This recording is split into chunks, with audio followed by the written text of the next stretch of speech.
Today I'm going to tell you a little bit about my experience traveling to Jordan, which is officially known as the Hashemite Kingdom of Jordan.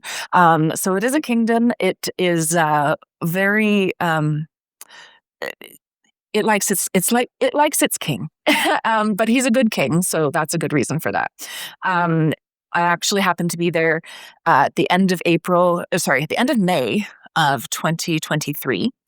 And it was just days before the crown prince was becoming married to another Bedouin princess from another region. So there was a lot of excitement going on while we were there. So let's keep going. Who am I? Whoops, let's go. Who am I? So I call myself the artsy traveler. And I have worked as a home-based travel agent for more than a decade. So, and before that, I worked at the Air Miles Reward Program, handling complaints back in the day. I don't want to do that anymore. I will help you through any travel issues, but complaint department work is not my idea of fun anymore.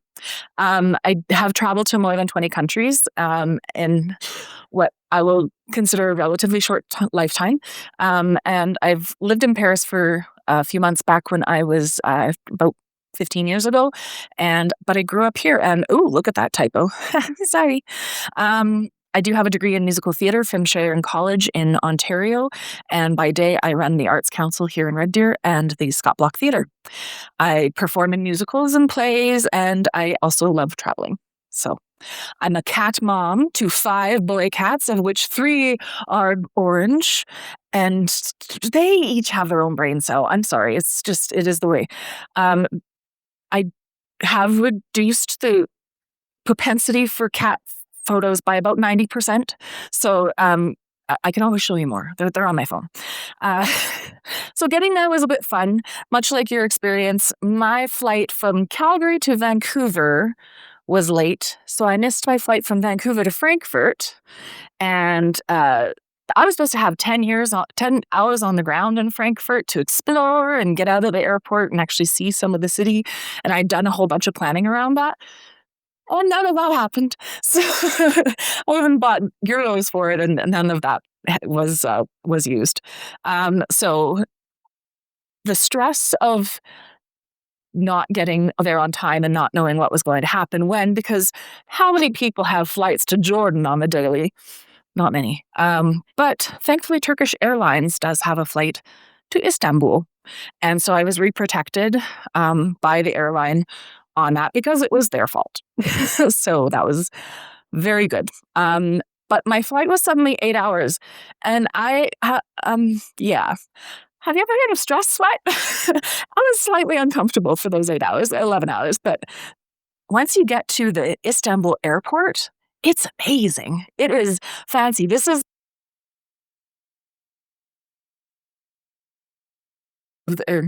a whole screen above the Louis Vuitton store. And she was, watering plants and having it be just a lovely video presentation of her artwork.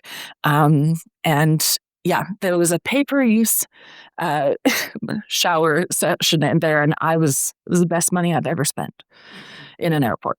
It was for about $30, and it was $100 to actually be able to sit in a lounge. So this was a good halfway between sort of thing, especially when I didn't have any cash for Turkey. I did have a cab that took me to my hotel once I arrived in Jordan at about 1:30 in the morning. And the hotel was about $80 Canadian, which is ludicrous because by the time I was trying to find a hotel for my last night, it was $480. So not sure, but I was by then it was closer to the wedding as well. So I was very late. It was a late night and a long day because the flight from Istanbul started at Aqaba and then up to Amman. And so that was, we got there. It was all smooth sailing from there, and I had felt refreshed, thankfully, so that was lovely. Our first day, so I slept until as late as I could. I got out of the hotel around 2 o'clock and went to the hotel for our group excursion. So that was all sort of my responsibility. We had a couple nights there. Um, so I'm a travel agent. This was a tour for travel agents. So all of us were agents from the same organization that I worked with. There were 20 women and one tour guide, and he is great. He's the guy in all the brochures for any of the Jordan photos. He's the G Adventures guy you're going to see. So yeah, he's wonderful. His name is Einan, and he was very helpful throughout the experience for all of us. And we know why he was gifted to us, because they wanted us to have the best possible experience. So the first night in the hotel, once we got started, let's try this. Oh yeah. So this is right in the hotel. We just had some drinks and got together. And then we went to this restaurant all together for the opening dinner of the event. And I'm just going to hit play.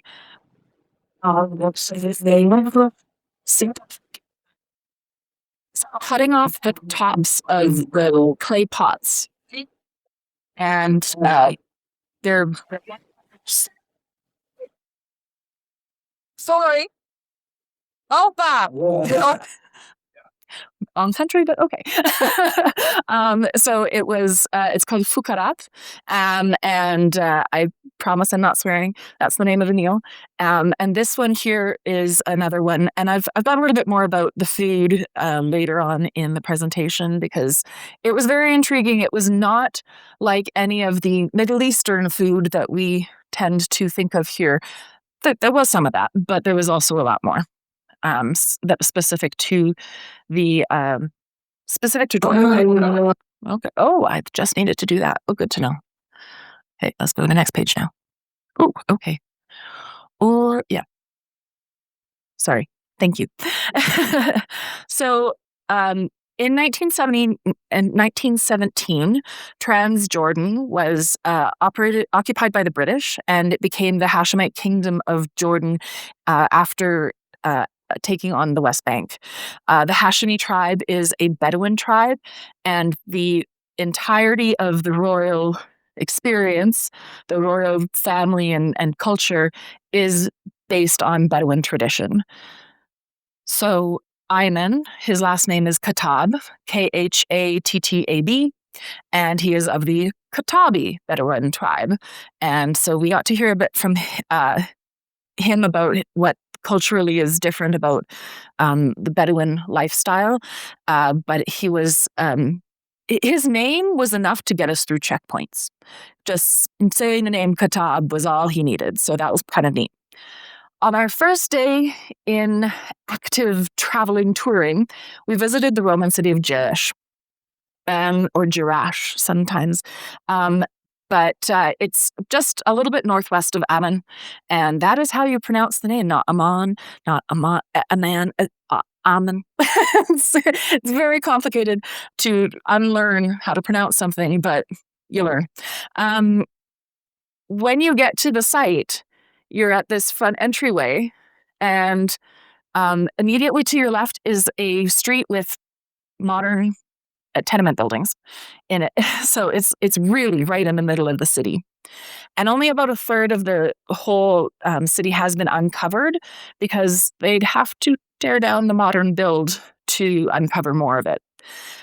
So Ayman is our chief experience officer or guide, and he gave us a ton of history about the civilizations that have occupied the area, because it has been millennia. But there's the Greeks, Romans, Byzantines, Ottomans, and the Bedouin tribes. And this down here is a stage. Whoops. Come on now. There we go. Down here is a stage, a theater inside Jerash, and I haven't included the video, but I did sing because I wanted to. And we did have to exit through the gift shop because, we had to buy cool pants, harem pants, and stuff like that. So we had a great day. As you can see, very sunny and warm, and we were all needing some scarves and sun protection very early in that day. So Ayman and his ladies. So again, we were, 18 agents, one person from G Adventures and one representative from our head office for our agency. So like I said, Ayman is one of the top guides. He is, we are on the more entry level tour, so a little bit more accessible financially. But because as travel agents, they wanted to give us the most complete experience that one of our clients could take. So we've got to have a few extra little perks along the way, things that would otherwise have been an additional cost were free to us as part of the planning. So after Jerish, we headed to a little body of water you might have heard of called the Dead Sea. We actually had to travel to a very ritzy resort, a glam resort down here, and walk, through all of this to get down to the sea, which was a good kilometer away. Though it had been when, let's see here, this sign here is talking about this was where the water's edge was in the year 2000. And it was about another 600 meters from there before I actually got to the water's edge. I had been in Israel in 1998 as a teenager and was able to visit the Dead Sea then. That day it was 54 degrees Celsius. This day it was only like 36, so it was a breeze. But I didn't have to burn my toes in sand this time around, but I'm definitely a little bit more comfortable. So the water, the mud, we got to enjoy ourselves getting muddy with it. And there was also a bank machine. Just wait to get to Jordan for your bank machine, because really, and here's my tip for travelers. When it asks you, do you want to take it out in the local currency or do you want to take it out in Canadian dollars? Say Canadian dollars. Because otherwise, you're paying the exchange twice. So just do it once. Save yourself some money. Okay. So after that big day, after getting thoroughly rinsed off and then having another shower at the hotel, we went back into the city. And this is a drone show that was all the rage that year. So looking at how they entertained the masses just with some lights, but it's more silent than fireworks, so that was good. And these ruins are in the very dead center of the town, so it's really it's the history is in your face, but so is the modern world when you're in a ruin or a site. So it's definitely like a big massive city. It is the biggest in Jordan, of course, and we didn't really get to explore too much of the city itself because it doesn't have as many of the fancy tourist sites as you would expect. But yeah, it was big and sprawling and very hilly, very, very hilly. So it was very intriguing to walk, to ride on the bus and cars, and thankfully we didn't have to drive. That's all I can say. Our next morning, we started at a Safeway. Literally, the Safeway grocery store that we know and love exists in Jordan. I love visiting grocery stores when I'm in another country because the way they do things is just sometimes mind-boggling. I remember seeing in the middle of Amsterdam sort of a convenience grocery store where they had a single carrot shrink-wrapped for sale. Yeah. So I was like, what? And then the eggs next to the laundry detergent in French stores. So, it's how things are processed and handled in different countries. But I enjoyed the beautiful organization of the things here. This is halva for sale in the bulk section. And then just multiple sausages here, obviously nothing with pork in it, but halvas, and then nuts and fruits and such in the bulk section. We were there at like 7:00 in the morning, so we did not have an opportunity to get these. So we just had to survive on, the regular chips made out of chickpeas. And oh goodness, it's not as friendly as I wanted it to be user-wise. But they had, chips, chocolate bars, so many more Kit Kat bars than you've ever seen here in Canada. Very much neat. And they had a Yemeni honey booth. but the guys weren't there. Yemeni honey is apparently the best in the world because it is almost impossible to get. You have to climb high into the mountains, and the bees are all up there and preparing their honey, and then they have to trek it down. So it is not cheap, but it is special. And yes, I definitely bought some when we were able to on the way back. So Coca-Cola, garbanzo chips, chocolate bars, fruits. With that, we were ready to head on to our next destination. And this is already heading out away from Amman for the next portion of it. So the city of Madaba is very heavily concentrated on mosaic tiles. It is a center for teaching and training it. It's a Byzantine and Umayyad mosaic region. And so there's the church here in the middle. That is the St. George Greek Orthodox Church. And this town is only 30 kilometers southwest of Amman. And they do still train people today how to make it. The mural here in the middle, this is just the car park. That's just the square to gather tourists at the car park. But it is a massive map of Jordan, basically. And this is the reason for the St. George Church. When they were building it, they discovered it. It's from about the 6th century, and it is, in pretty good shape for being 1,500 years old. The next picture has a little bit more to detail for us. So this is outside. There's a little tiny chapel, and they have this on the wall with a modern poster with, sort of the legend of things where you're at and pointing things out. Up here is the town of Kyriakopolis. What was neat about this is that one of the ladies on the trip was Gina Kyriakopoulos. And she's like, I thought it was Greek. She might be, but she also might have some Jordanian roots, which she didn't know of, which was kind of a neat aspect here. But this is the Jordan River, and it only flows one way. And in this little section here, there are multiple dead fish. In the picture of the mosaic is the dead fish to show that you have reached to the Dead Sea, where really there's nothing good for you to continue there. The picture on the far left there is how Jordan is the city of Jerusalem, is depicted.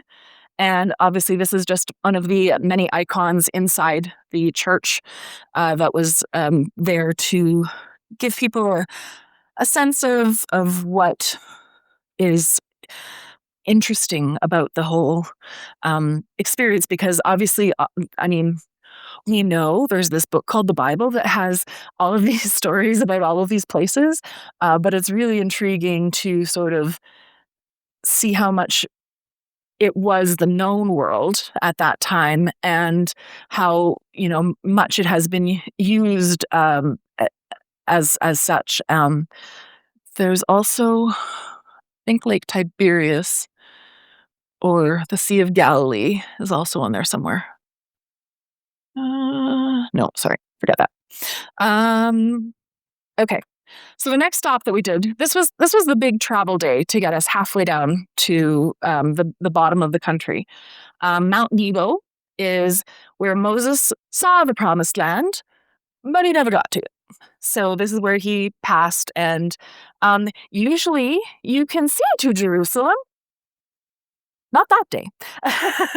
It was very, very, very dry and windy and noisy, but it was still beautiful, but just there was no view that we could really appreciate. So we went into the church that is at the top of this mountain, and they have a bunch of more mosaics around, and you can walk among them, but they've got them all covered to protect so that they don't actually get destroyed over the course of your visit. And this is operated by a Franciscan order.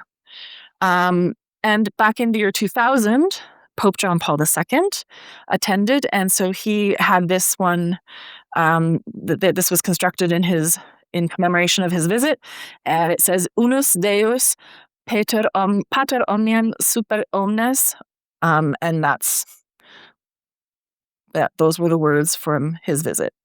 I didn't actually translate them. I should have. Wow, that would have been a good idea. Anybody know? Anybody still have to learn Latin in school?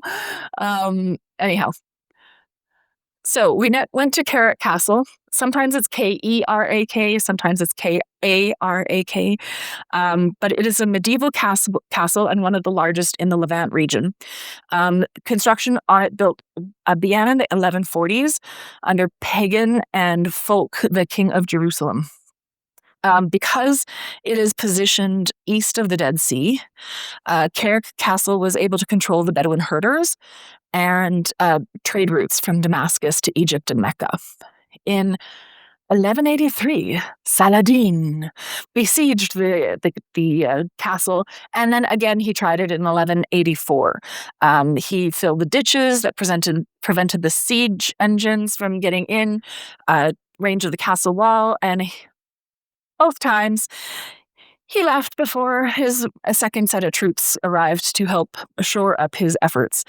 So the last siege only lasted 4 weeks. Has anybody seen the film Kingdom of Heaven by Ridley Scott? That one is all about this castle and Saladin. There's also a BBC podcast called You're Dead to Me, which is a history podcast where they pair an actual historian with a comedian and a public historian host and talk about a certain subject on each day. And there's like a quiz at the end and an opportunity for the historian to do a deep dive. And they have one about Saladin. So I learned more from that than I did from Ridley Scott. But, everybody to each their own. Yes, here is my pregnant cat. That's the photo you get. Sorry. But yeah, the aura of the place, where this is your only thing to see is light and nothing else, was pretty incredible. Other than that, it was more wind, less view, but still, an incredible day to see what remains and how it has been preserved and saved for coming generations. So we arrived next at the Seven Wonders Hotel. So the Seven Wonders Hotel is in Petra, the modern town of Petra, which is also called Wadi Musa. So over the course of those 3 stops, Madaba, and Carrick, we arrived here. It was about 235 kilometers. And so this is the right side of the tour here that we had taken. But that bed, she was welcome. It's very, very, very welcome, even if it was just a twin. We had our tour continued, though, with nothing ends at 6:00 on this tour, because they're trying to cram everything possible in. So we continued on to the ancient site of Petra for the Petra by Night show, which is a sound and light show. So let's talk Petra. It's a UNESCO World Heritage Site, and it is not an incredibly accessible site for those with disabilities, mobility issues, or stamina issues. I work a lot with individuals who experience disabilities of various types in my travel business, so it's not a great opportunity because it's about a 6-kilometer walk each way, downhill one way and uphill the other. And it's yeah. And it is in the middle of, a 30+ degree heat. So it is a little bit hard. The sick is the end of the route, and it's the 1 kilometer duration of gorge. It's the 5 kilometers in the open air and open sun that is more painful for you to get to that mouth of the gorge. Where is my mouse? Excuse me. No, that's not what I want to show. I don't know where the mouse is. Oh, there we go. So at the end of the passage, you will glimpse the Al Khazna, which is the treasury. This is part of the route where you're in the open zone where they started discovering that there might be something over here. It was discovered in 1812 that the building is, or the country, the city, I'm sorry. So the Nabateans were the civilization that existed from about 100 BCE to about 200 CE. So about a 300-year period in which they carved the capital from the living rock in the mountain. There's a triumphal arch, the amphitheater, the monastery, the pharaoh's column, and they were ancient and industrious, and they were very much part of the trading kingdom because they controlled the routes for the spice trade and so forth. So, 4th century BCE to 106. Should have just waited and actually read the notes. So when you get down the long, dark walk to the sick, they have real candles, like real tea light candles, inside real paper bags all along the length of the walkway to get you down there, because that's your lighting for the whole thing. Not dangerous at all. But, we made our way.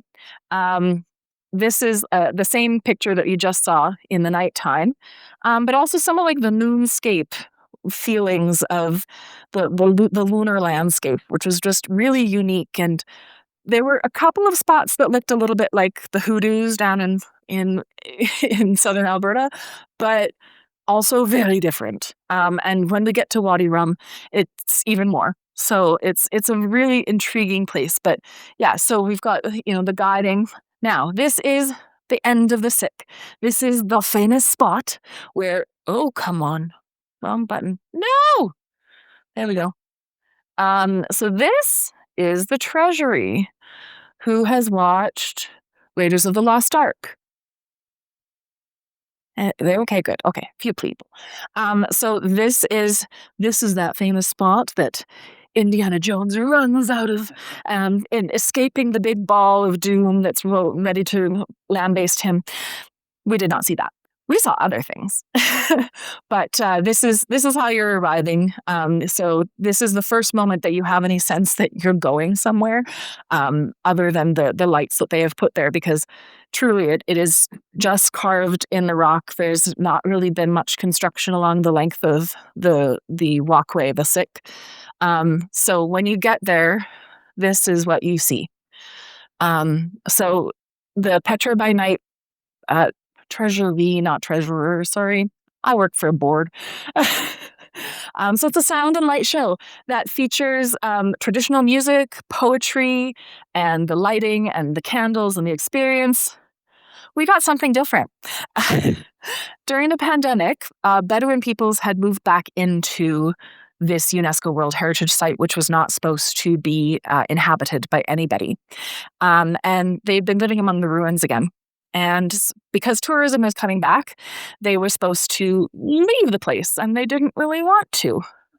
So they were doing protests, and they were trying to be evicted.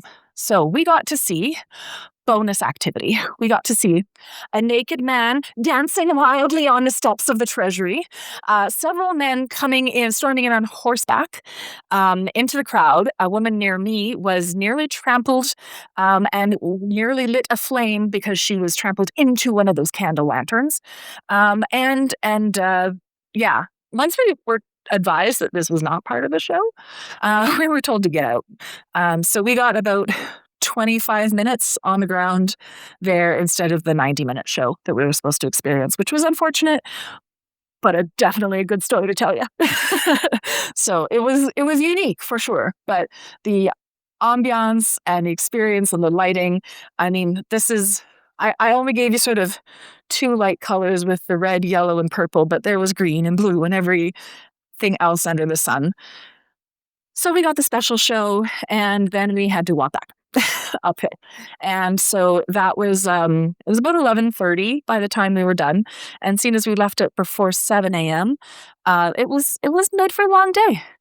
And we were supposed to be back at the doors for 6 a.m. So to do it all again in the sun in the sunlight. So this is your perfect photo spot. So did that as they're supposed to do. And let's see, we're ready to move on. Okay, so Petra by day. A little brighter, a little bit more fun to see. So I'll just tell you about the pics on the far right there. This is the gentleman at the Lion Love Shop who is showing us all how to use real coal for our eye makeup. And it was, a little metal bottle, and I could not find it to show you, but I did buy my little package. But he basically did all of our eyes with the same applicator. Yay! But, that's different customs and different experiences in other countries than you might be aware of here in Canada, and that is part of the joy of travel. So of course we did the walk through to the sick one time. Oh, come on. Just not working with this remote very well. And then this is the theater inside Petra as well. So we weren't able to go into it, but we were able to, take photos of the audience zones and such. And then again, this is the end of the sick, so you can see the treasury right here. And then they have a multitude of camels, because of course you want to take a picture on a camel. We are not people who travel on and visit animals and encourage any form of animal cruelty. G-Adventures recommends you do not do it. They will not be very happy with you if they find out you did it. And I agree with that. When I was in Morocco about 15 years ago, some of the things I saw happening to the animals in the square in the Medina of Marrakesh was pretty sad, pretty ugly. So I'm all in favor of protecting animals. So we have ourselves with the G-Adventure sign and all of us here in front of the treasury. So I will state right now that there are some of these photos that I did not personally take with my camera. We had an app called the Photo Circle, where we could all share photos of our choosing, and then they would become available to all of us. And so sometimes, rather than doing 20 different cameras, one person took it for all of us with the best camera and then put it into the circle there. So this is the treasury, the first spot. Now, I want you to see, can you see the little tiny dots on both sides of the rock here? So that's where they built the scaffolding, and they started from the top down to carve these pillars and so forth. You can see that this pillar here has a bit more color damage because it had to be restored, but the other ones are in better shape. But this is nearly 2,000 years old and was completely unprotected for at least 1,800 of those years. It's pretty incredible the condition that it is in. There's sort of a seating spot in front of it where you can sit down and look out to the rest of the little square that is around this treasury, but you can't actually go in, obviously. So some of the other things we did. Some of the ladies went and did the hike over to the monastery. I was not up for that day. So I let them do the walking and take the photos. But this is another sort of further walk from beyond the treasury sort of site. We had gone and walked down the way quite a bit, but just more stairs than I was up for that day. And then one of the girls, who's very sporty, she went and climbed up the side of the mountain, and to say that those stairs were stairs was a very, very euphemistic term. I don't know how she got up there safely, but she did, and she got an amazing photo from it. After the day, we all met at 3:00 in the modern square at the entrance site where there's lots of gift shops and and some of the ladies got convinced to buy scarves made out of wool. I'm not good with wool, so I was just like, I'm allergic. Tell them that. Tell them you can't touch it. Then they won't bother you. It's a great tip. Tell them you're allergic to things. Um, I'm just sensitive. We had our hotel, or the restaurant, sorry, that night had these beautiful fabrics on the stairwells and everywhere else within the building. And we'd also, before dinner, taken a Turkish bath, which was fun. There was about 6 of us who had done that one, and it was a neat experience. You had the girl taking care of you all the way up and down, and being rinsed off with a big bucket of water.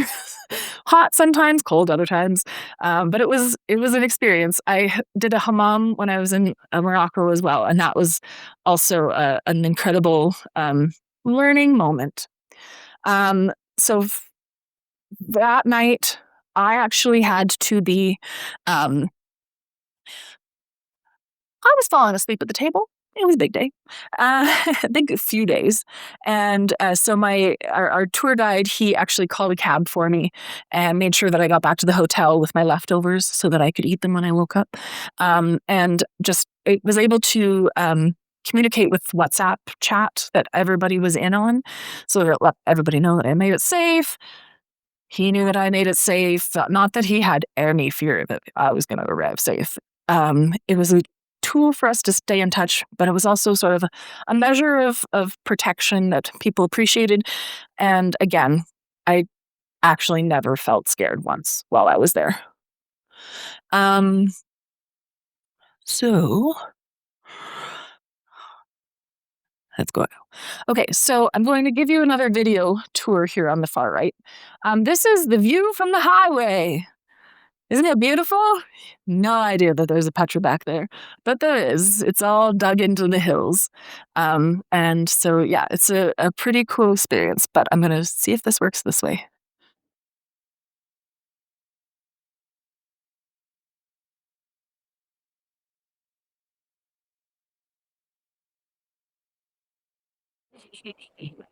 So I'm on uh, the electoral part, going back up. This is going away from Petra back to the center.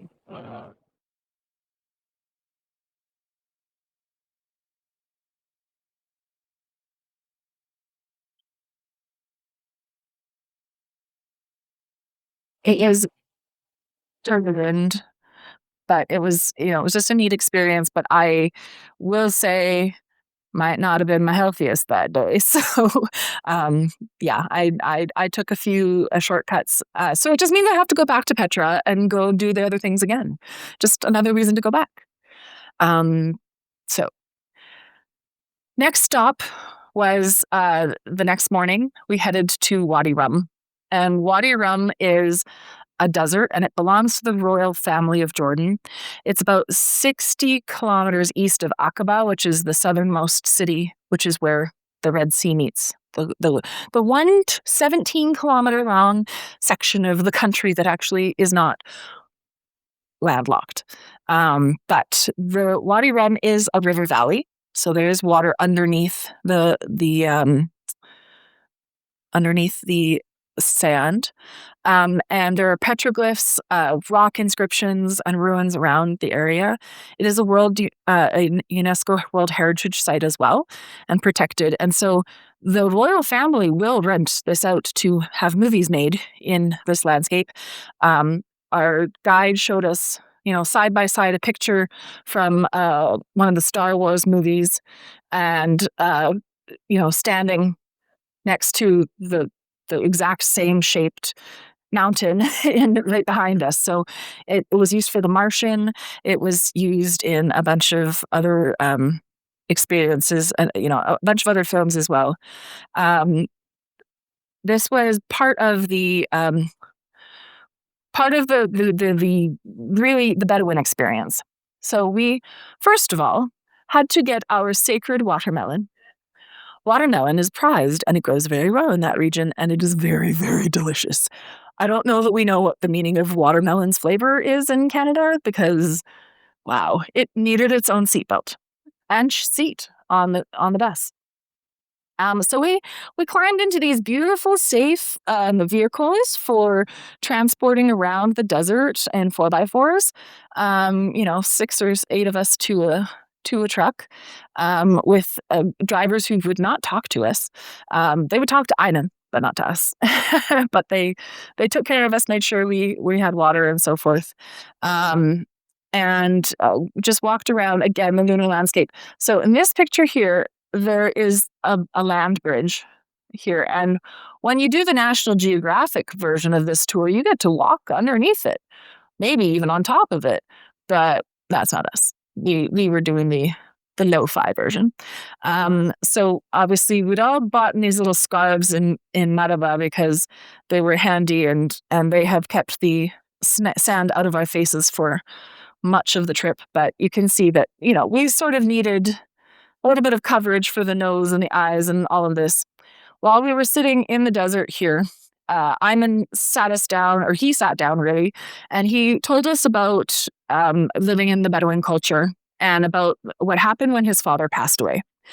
In his culture, when somebody passes away, you must attend to the family that has lost. You must. And if you are not able to attend yourself, you must find a male representative of the family to attend in your stead. And so he had a family passing, whether that's in North America, in Saudi Arabia, in Morocco, anywhere that there is a diaspora of Palestinian peoples and Bedouin peoples, they have to attend the family, and I'll tell you about that more in a second. But Ayman had once sent his first cousin with the to do the duty, but he lives on the street in Amman where it's like the gay village of Amman. It's a very progressive, art-filled, lovely street, great cafes, sort of like our downtown on Last Street a little bit, or White Avenue in Edmonton. But it's small, like it's 2 blocks long and small. But he lives there, and he has an apartment that he shares with another tour guide. And so they're sort of never there together. They sort of live in the same house but never see each other, which is intriguing. But when his father passed away, he, as the oldest son, had to receive everyone for the attendance. So in this lovely street, they had to set up a tent. I think it was about 20 by 20, crossed the entire street. Traffic stopped. And people came to him, and from all over the Bedouin world, and to honor his father and pay homage to the Khattab family. And at that time, when that happens, you have to host them for 3 days. They have 72 hours before you're allowed to ask them a single question. You just serve and serve and serve and serve. And after 3 days, then you're allowed to say, okay, so what do you want? And that's when they start the negotiation or the requests or whatever. So it's a very ingrained, deep culture, and it is the ruling class of the country. Whereas the Bedouin and Palestinian people in Israel are the underclass, here they are the ruling class. If the king of Jordan, who is a Hashemite Bedouin family member, were to go and do something idiotic and ruin the name of the country, he would they take him out, and then some other family would probably be instated, and it would no longer be the Hashemite Kingdom of Jordan. It might be the Khattabi Kingdom of Jordan or the Umayyad. Like there's so many civilizations that have existed along this time. So it's the number of times Ayman told me, like the 6 different Umayyads and all these different traditions and civilizations. You think I would still remember them, but no. He kept on going over, because I think in some ways he was scared of talking about the modern history of Jordan. We did see some of that, though. And we'll show that a little bit later. So Zarb, has anybody been to New Zealand and had a hangi dinner at the Maori tribe? Yeah. So much like the hangi, the Zarb is buried in the ground inside this sort of drum set with meat and potatoes, and it is buried with the coals around it and roasted for hours and hours, and then in a ceremonial sort of moment, they pull it all up. We did have another group here with us, so that's why there are some gentlemen in the picture. But yeah, so this was our eco lodge. Oh, come on. Gonna get it one of these days, right when I'm finished. The eco lodge. They used to be tents, and then during the pandemic, when they had time to actually do some repairs, they did. So they did that. So this is sort of the timeline of the hangi dinner, or the Zarb dinner. I'm sorry. And then this was Iman lazing away at his right beside the campfire. Iman sat down in that place and just planted. You could see him being rooted to the land. It might be sand, not grass, but he was as rooted as anything. It was very clearly his home. And that was one of the most incredible things to us. This is a photo of him talking to us where he's seated there in the middle, talking to us about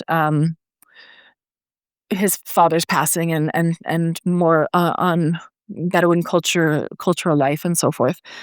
So it was fascinating. I think I took an audio recording of it. I really should find that, but it was a lot. He was very vulnerable and shared a great deal about his personal history and life, as much as he did about his culture. And I was very grateful for him doing that. Our rooms were extremely rustic. They had a sheet, which was good because it was 40 degrees that night and there was no air conditioning. So we had a window, which meant the window was open. Free, no screens. But we each did have a little basic toilet in our space, and we just waited till the next hotel to take a shower, even though we were all sandy. During the evening, while we all went around the campfire, we also got to witness a cat chasing after a scorpion, and we were running around. It was like, we're all like, oh, what's going on? Let's get away from the scorpion. But though we got bit, that's all that matters. I think the cat won, so all is well. But yeah, the scorpion was white, which was intriguing to me in the dark. It did not have, the black or redness that you expect from TV. So this is the Hejaz Railway, and this is where Lawrence of Arabia comes into play in this country. So this was part of, in 1917, when it was still Transjordan, and it was still part of the Ottoman Empire. So it was targeted by rebels, Arab rebels, along with T.E. Lawrence during World War I to disrupt their supply lines. And the attacks around this section destroyed the railway and the locomotives, and this section is just there as a remnant of the Great Arab Revolt that happened in that period of time.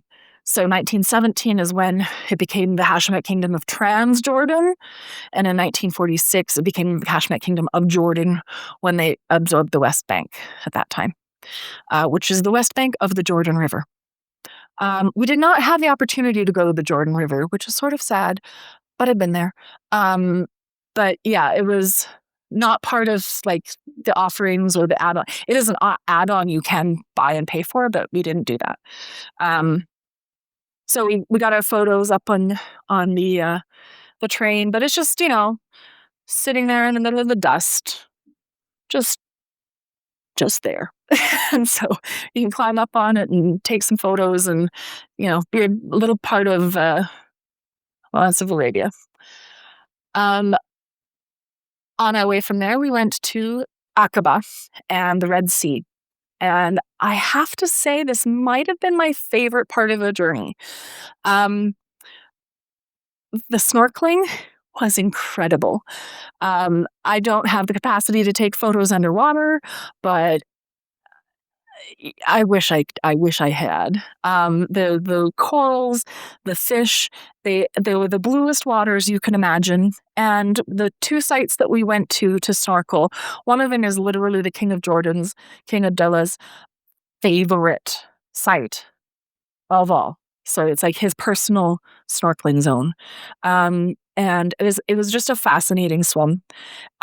We had to sail away from the marina though, and we could not have our phones even showing. Like they had to be in pockets or bags, completely out of sight while we passed through about 300 meters of the water, because right next door to the marina is the king's compound. And especially with all the planning for the wedding in a few days, there was a huge amount of security. And so nobody is allowed to take any photos or anything of that area of the water's edge, because it would, potentially put the royal family at risk. So that was an intriguing thing that we discovered while we were there. The access to the marina was through a mall, and the architecture of the mall was pretty incredible. But like this was the one thing that just kind of stood out to me as, being very much like a musketeer of, that's an elevator, I think.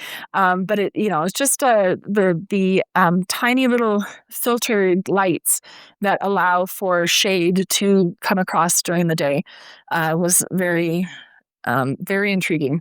And obviously one of my friends had taken some photos. So while we were out there, like I said, there's only 17 kilometers of coastline, and you have the other countries right next door. And yeah, there are two on one side and another country on the other. I can't recall exactly, but it was, oh, okay. And Israel was packed. Like the Israeli side was packed to the edge of the water. It's the town of Eilat on their side, and it was they had definitely occupied it as fully as they possibly could. Okay, so when we were there, Jordanian Independence Day is May 25th. Guess what day it was? Aqaba is a different tax zone than the rest of the country. So it's usually there that they recommend people do their shopping and do their liquor purchasing if they're going to do that, because you can save some dinars. And on a side note, I should tell you that a Jordanian dinar is worth about $2 Canadian. This is not a cheap country. They have their reserves in gold. They do not have any natural resources. So it was interesting to have to calculate everything being twice as expensive as I was thinking it was over the course of the trip. But yeah. So we had dinner at a seafood restaurant on a terrace, which was, and then we headed out for some shopping after our day of snorkeling and such. So we found some cool harem pants. I kind of like them. They didn't fit, but I mean, who doesn't like some peacock feathers, tail feathers, and a pattern? And there was a lot of activity. There was like a whole rally of people in the square over here. I have a video of somebody sort of like almost jumping on the top of the cart with their big waving their big flags and such to celebrate Independence Day. We were out for about an hour, and it was about 10 o'clock. And that's when Ina's like, we're going back to the hotel. It's getting a little crazy for my liking, and y'all are too sprawled out that I can't, take anybody by myself if I need to. So we went back to the hotel. There was a rooftop bar and patio upstairs. So a few of the ladies stayed there till I don't know what time. I was in bed. The next morning was our heading back to Amman. And so this is a special activity that exists with G Adventures. And that's why I can't not talk about them as part of the presentation. They call it G for Good. And so they are social enterprise projects that they support across all of the tour zones that they visit. This is called Safi Kitchen. And it is in a territory that requires irrigation to be able to become the Fertile Crescent again. It used to be the Fertile Crescent and became desertification, but is being brought back to fullness and the ability to raise crops and animals as well in the same area. So the Safi Kitchen, hosts you for an incredible lunch of various foods and you have your um, not tzatziki exactly, but like a yogurt sauce with cucumber, just not dill. Things like that. They have all of the varieties, rice and everything else. And they're also helping women to become entrepreneurs. And so this woman not only gave birth while she was, a participant in this program, she also hooked up her husband and her son with a job because, they needed to work too. So, they're starting with the women and making sure that they have these structures and resources necessary to be able to take care of their family. And as such, they're being able to build their community more strongly and give that support. The gentleman here was the guy who sort of started this project about 15 years ago. This is a project that has been funded up until that time, at least, by USAID, which sounds like it probably doesn't exist that much anymore, but it was a really incredible meal, very, culturally specific. There were only 2 women on the tour who were like sick of Middle Eastern food by Petra. And so they had to go find can I just get a hamburger? Please just give me a hamburger. So we went and found a place that would sell them a hamburger and none of us could understand because I'm like, you could eat a hamburger any day here. So, yeah. It was interesting. So our final day, we arrived back in Amman. We had our night, our night back, and then this was the final dinner of the tour portion, and it happened to be the night before my birthday. So I kind of got treated a little bit to a fancy cake, and this is the Grand Mosque, and I'm going to show you a little bit about that in a minute here. But just the landscape from the rooftop restaurant was incredible, and all of my friends were there. This gentleman is the CEO of my travel agency. He's based in Vancouver, though our agency is based in Ontario, and they were there to plan for our 2024 annual conference, which they had decided was going to take place in Jordan with G Adventures, because that's the kind of partnership that the two organizations have. They surprised us. We kind of knew that they were in country, but they were, touring the various hotels that were going to host the 300 people on the chartered aircraft with Royal Jordanian Airlines that was going to bring suppliers and travel agents and head office people all to Jordan for this conference in June 2024. I did not go on that trip because I knew that I would be in a lot of meetings. I would see less of Jordan than I was here.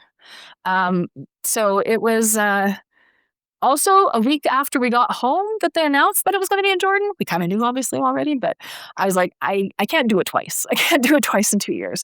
So I stuck with what I had already paid for and gotten through. And it was great. One of the ladies actually had to leave the hotel or leave the restaurant with her baggage in tow to head to the airport to fly home immediately that night. So there were lots of ladies who were heading off to Egypt, to Dubai, to, other destinations in Europe and so forth. I think one was doing Budapest. And so it was all very lovely to meet and greet. Fleming is one person, but there were about 4 people that I know from my years of experience and being at other events. So it was a really lovely way to end the gathering and be able to, enjoy some time with friends. But I had another day. And, oh wow, I'm doing good. So I went to explore the Citadel in Amman. And this is just, some of the urban art that is on, some of the tenement buildings, which my day job is art. So I always appreciate that sort of thing. And then we saw this at the earliest point when we were having dinner out, and it was in the middle of the middle of the city. And then this is sort of a view from the city with some of the ruins in front. And this is a wooden ceiling inside the citadel that has been rebuilt to sort of take care of it. Did I have a guide or any information about the citadel? No, just walked around and looked at the pretty things. So I don't have much information about that. The next thing I did was visit the Grand Mosque. And it was nice. I visited the Al-Aqsa Mosque in Jerusalem when I was there as a teenager, at which time you had to take off your shoes and you weren't allowed to have any water or anything because they were concerned about terrorism. It had happened already by then. That was not really the case here, thankfully. I think my backpack I put away in a cupboard, but it had a lock and I was able to get it. But they gave me a covering for my outfit, and the head covering, and then I was able to go in, and it was, men and women all together.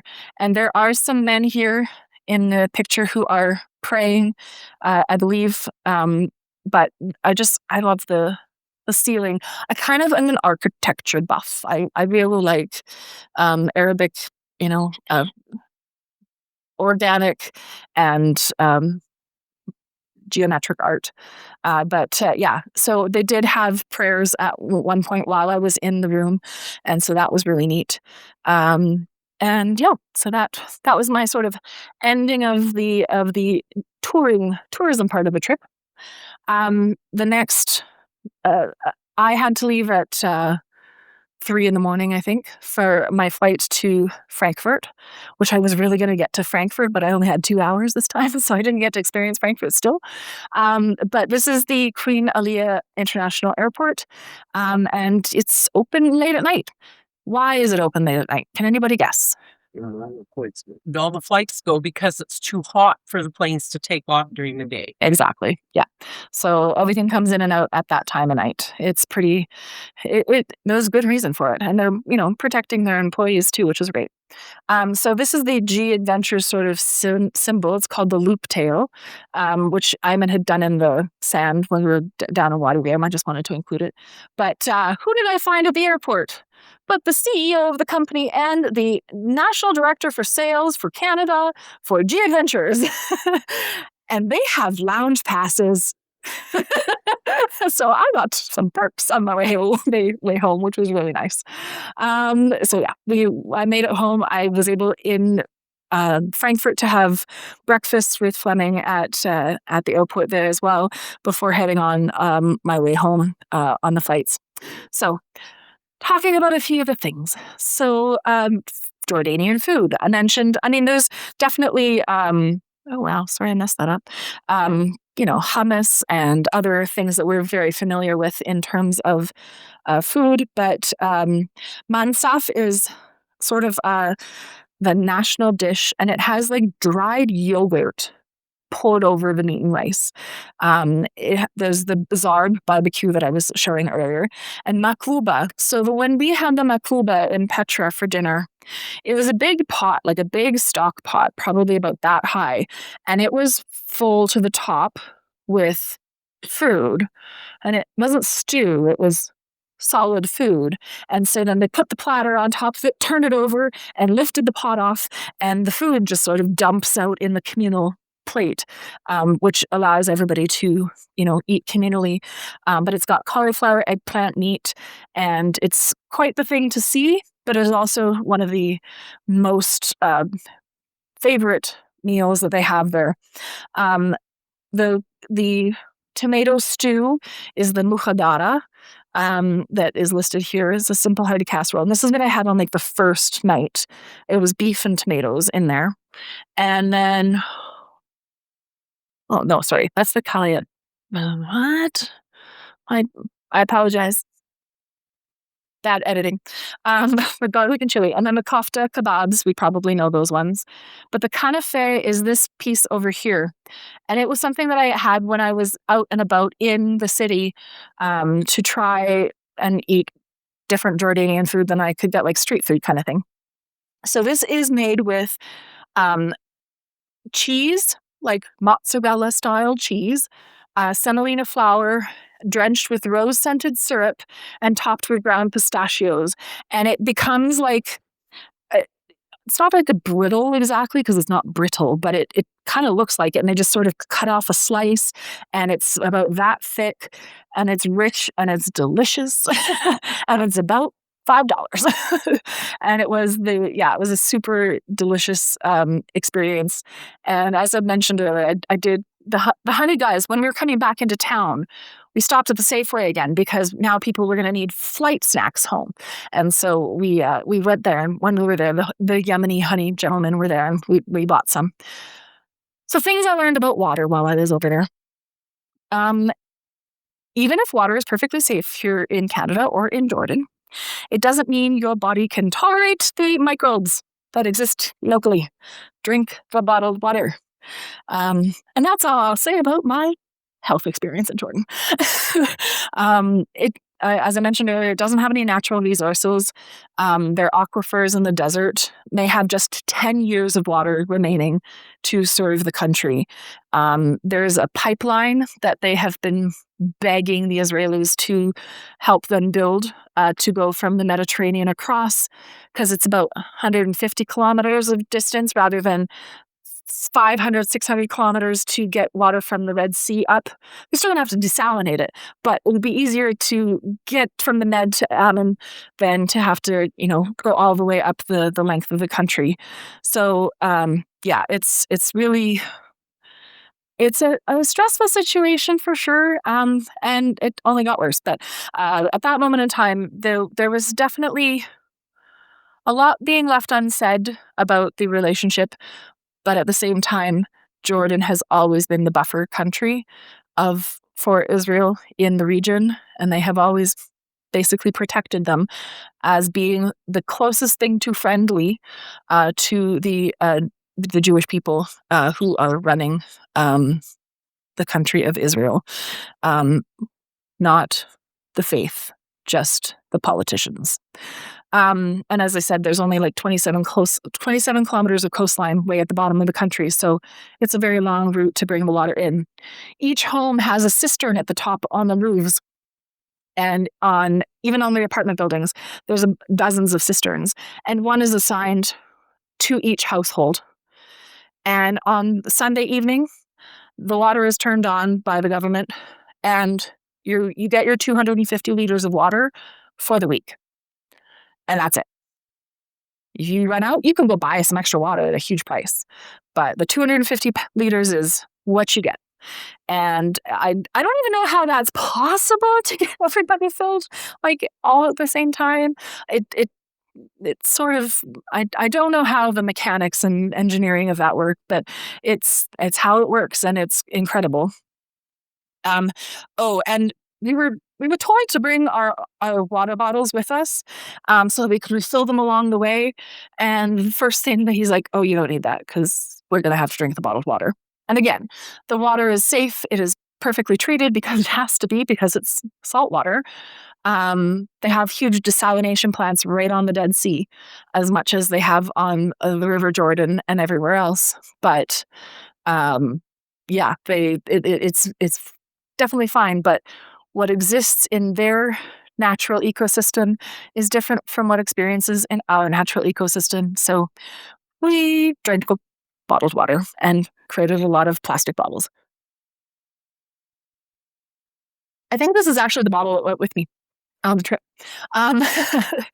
So we traveled in a conflict zone, and we were experiencing it in May 2023, so about 5 months before the October 7th or 6th attack by Hamas, during which started the genocide. I heard many stories back when I was in Israel in 1998, which was the 50th anniversary of the formation of the country, and about the Israeli side of the argument, and about how they needed to protect themselves from suppress these peoples and all of this stuff. And I had no idea as a teenager what I was being fed might not have been 100% true. I'm on a church trip with school. What's going on? So to be able to learn a little bit more was important to me. And I did have the opportunity on my day off. I could have instead gone to Jerusalem and spent the day there. Having already been, I could have, done it a little bit more easily, but I chose not to. Um, Partly because it was going to be about $600 for 8 hours, and partly because I wasn't sure I felt like I wanted to deal with the hassle and the qualms I had in my guts at that moment in time. Um, we were still supposed to have our conference in June 2024.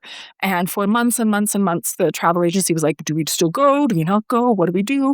They still went, and they had zero issues. They actually, they did get bumped from one hotel because the king wanted to have a party. So they had to go to another hotel for one of their events during the trip. But other than that, everything was fine.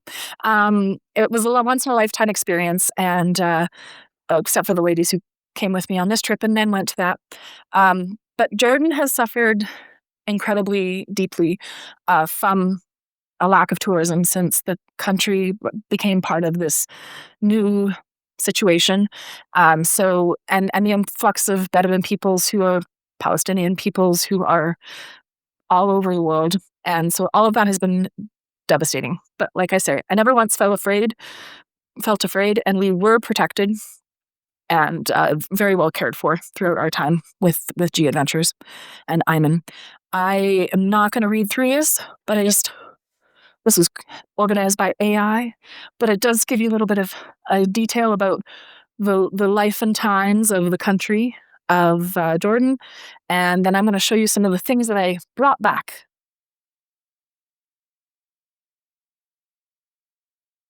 So this is actually from the conference. One of my friends gifted me hers because she had no use for it.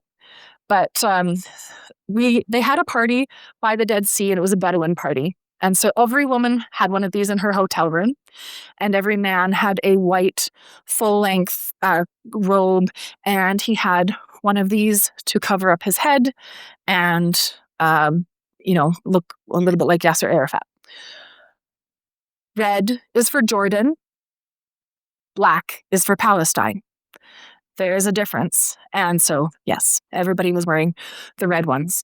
So everybody at this party it was incredible to see the photos at the night because they were all so beautifully dressed. Obviously, I need to get this one altered a little bit. But someday I will be able to don it for you and do this presentation while wearing a costume. I am an actor. But those were sort of the two little pieces of takeaway that I kind of thought might be interesting. The embroidery on it, all hand done.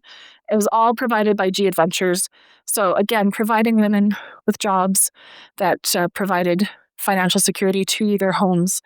That was another thing. Jordan takes really good care of the women and children.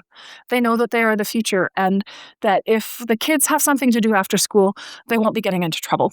They won't be radicalized. They won't be turning to nefarious deeds and things like that. So they take care of, and Queen Leah, who was killed in a plane crash in, I think, the 50s or 60s, was a big proponent of why. And we did also have an American Queen of Jordan, Queen Noor, for a time. So there has been closer relationships with the Western world and Jordan than some of the other countries in the East. But it's definitely one of the more progressive nations. You do you, boo. That's kind of how they look at your faith, how you depict your faith. Iman was talking about, there would be people who would have, just their eyes showing full headgear and stuff. But just because you look like you're incredibly devout says nothing about what's actually in your heart. And they recognize that as a people more than some others. So you could be, wearing spaghetti straps and still be an incredibly devout person in whatever your faith may be, because there are Christians, Jews, and Muslim people in the region, as well as other faiths. So it was very interesting. I thoroughly appreciated my opportunity to go. I would go again 100% because I have to go hike up to the monastery. It was something I probably I did Morocco by myself back in 2012, and that was a little bit more wary. I was a little less comfortable there than I was here because yes, it was a guided vacation. Yes, it had a lot of opportunities to learn, but it was yeah, it was just a little bit different. And I appreciated that it was so.